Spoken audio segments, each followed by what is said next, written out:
Bismillahirrahmanirrahim. Assalamualaikum warahmatullahi wabarakatuh. Kenalkan, nama saya Marijan Fuadi dari Fakultas Humaniora, jurusan Bahasa dan Sastra Arab, UIN Maulana Malik Ibrahim Malang. Pada video kali ini, saya akan membuat video resume. Pada resumen kali ini, saya telah meresum atau rangkuman materi di hari pertama pengenalan budaya akademik kemahasiswaan Fakultas Humaniora, yang terdapat beberapa materi yang menyampaikan materinya.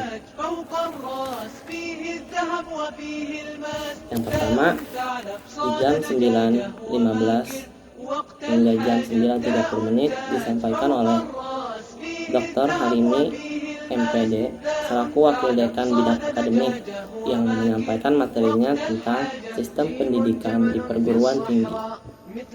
Yang pertama, Fakultas Humaniora merupakan fakultas yang selalu memberikan hal yang terbaik, insya Allah.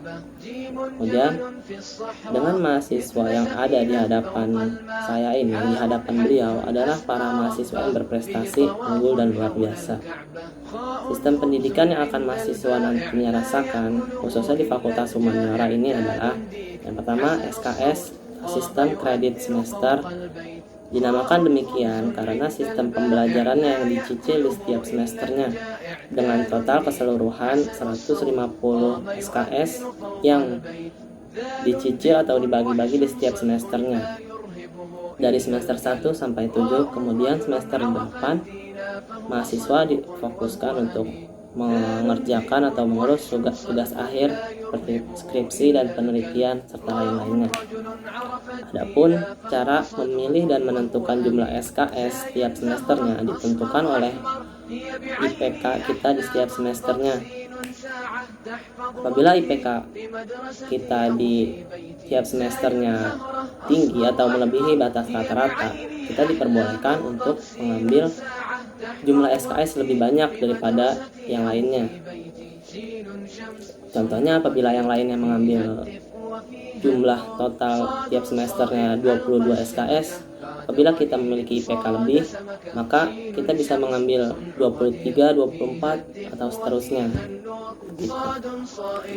Adapun gelar yang akan disandang oleh mahasiswa yang telah sarjana, untuk tingkat sarjana pada Fakultas Humaniora ini adalah yang pertama, untuk sastra Inggris, jurusan sastra Inggris bergelar SS.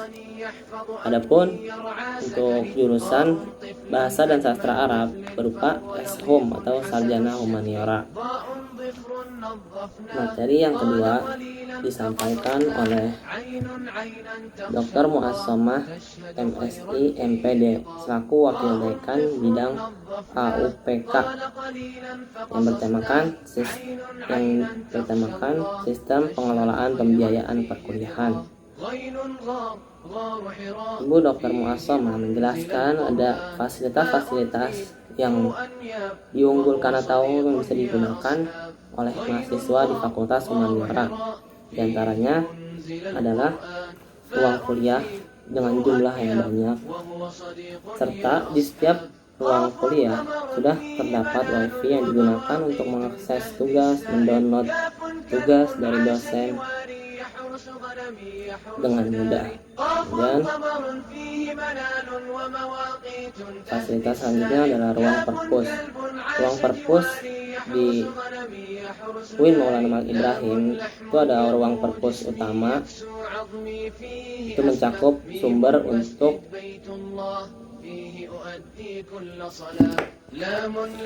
Fakultas Pusat UIN Maulana Malik Ibrahim diperuntukkan untuk semua jurusan, tetapi Fakultas Khusus Humaniora terdapat sumber-sumber khusus untuk Fakultas Humaniora seperti bahasa Arab, bahasa Indonesia, Inggris, linguistik, dan sastra. Cakupan keilmuannya lebih ke linguistik dan sastra sesuai dengan jurusan yang ada di fakultas ini. Fasilitas selanjutnya adalah ruang SIC, Soft Access Center, bisa untuk nobar, berdiskusi, dan mengerjakan tugas kelompok. Kemudian ada auditorium atau aula yang diperuntukkan untuk seminar, lomba-lomba, dan lain sebagainya. Bisa mencakup satu angkatan saking luasnya auditorium Fakultas Humaniora. Kemudian ada lab bahasa multimedia, digunakan untuk belajar listening, maharo istima, juga bisa dijadikan sebagai tempat penelitian di lab bahasa. Kemudian ada galeri seni, apabila orang-orang yang keahliannya dalam bidang seni bisa untuk memperdalam seni di fakultas ini, seperti musik, gamelan, dan hobi tari juga bisa dikembangkan di fakultas ini.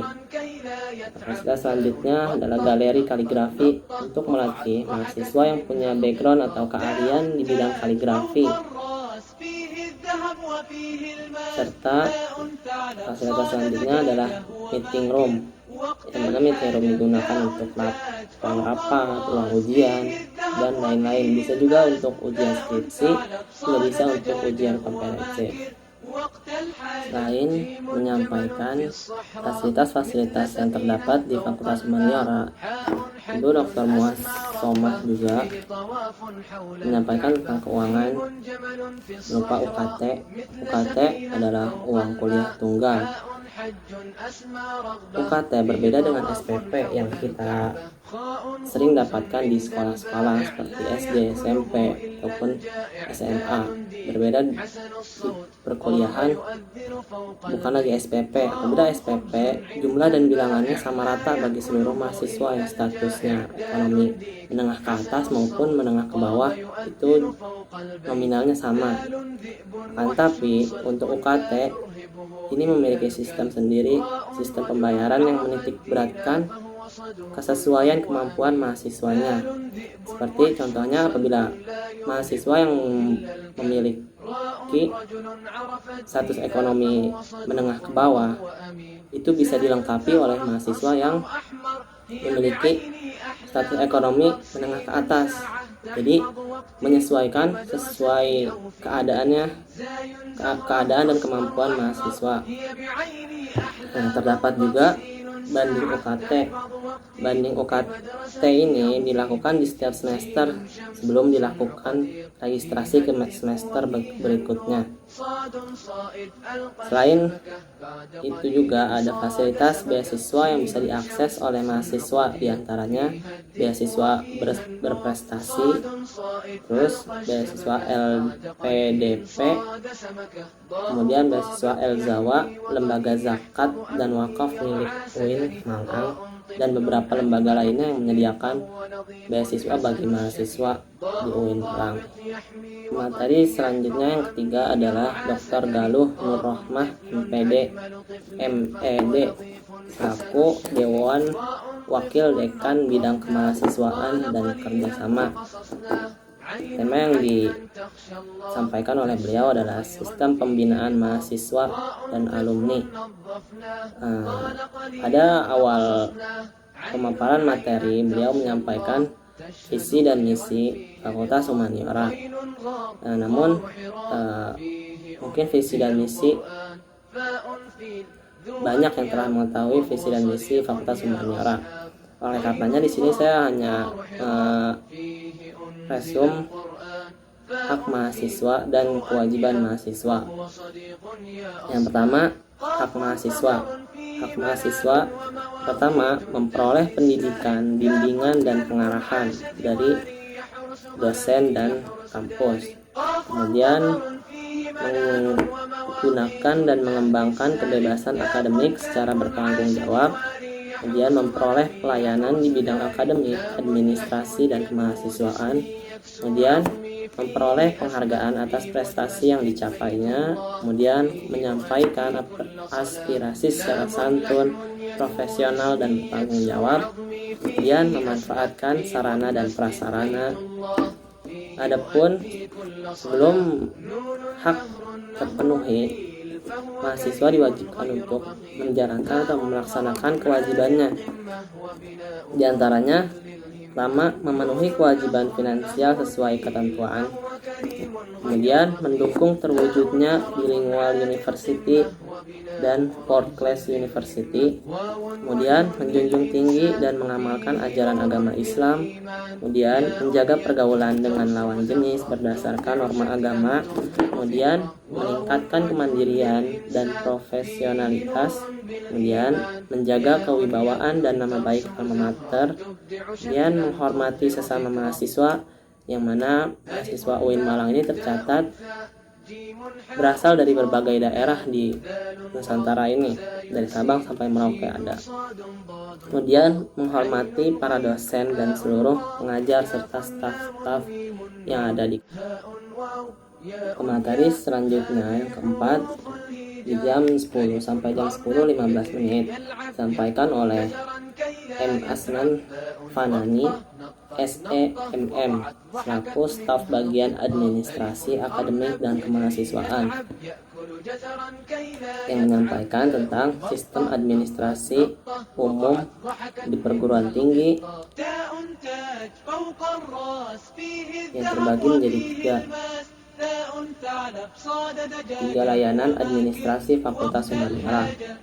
Yang pertama,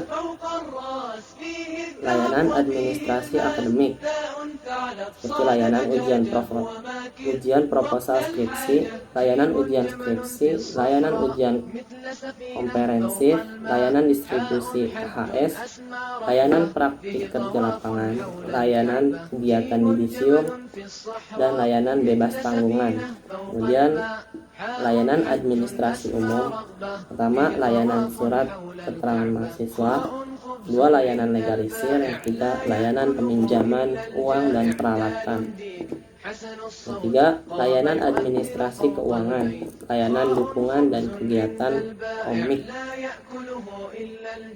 Materi yang kelima disampaikan melalui forum Zoom sesuai jurusan, yang dibagi menjadi dua, jurusan sastra Inggris dan bahasa dan sastra Arab. Bahasa dan sastra Arab disampaikan oleh Dr. Abdul Basit MPD. Pada materi kali ini beliau menyampaikan lebih banyak sesuai pertanyaan yang diajukan oleh mahasiswanya. Tapi ada pun beberapa sedikit yang saya telah resum. Kajian program studi sastra Arab, bahasa dan sastra Arab, keterampilan bahasa, istima, al-kalam, al-qiraah, dan al-kitabah. Komponen bahasa berupa kosakata dan kata bahasa, kemudian konsep dan teori dasar ilmu lughah seperti ilmu kebahasaan, ilmu kebahasaan nazari, pragmatik, fonologi, morfologi, sintaksis, sematik. Nah, intinya itu ilmu-ilmu bahasa. Kemudian ilmu-ilmu kebahasaan at-tatbiki berupa psikolinguistik, sosiolinguistik, dan semiotika, sejarah sastra Arab klasik sampai kontemporer, teori dan pendekatan sastra Arab, nazariyah al-adab, dan ilmu al-adab al-ijtimai.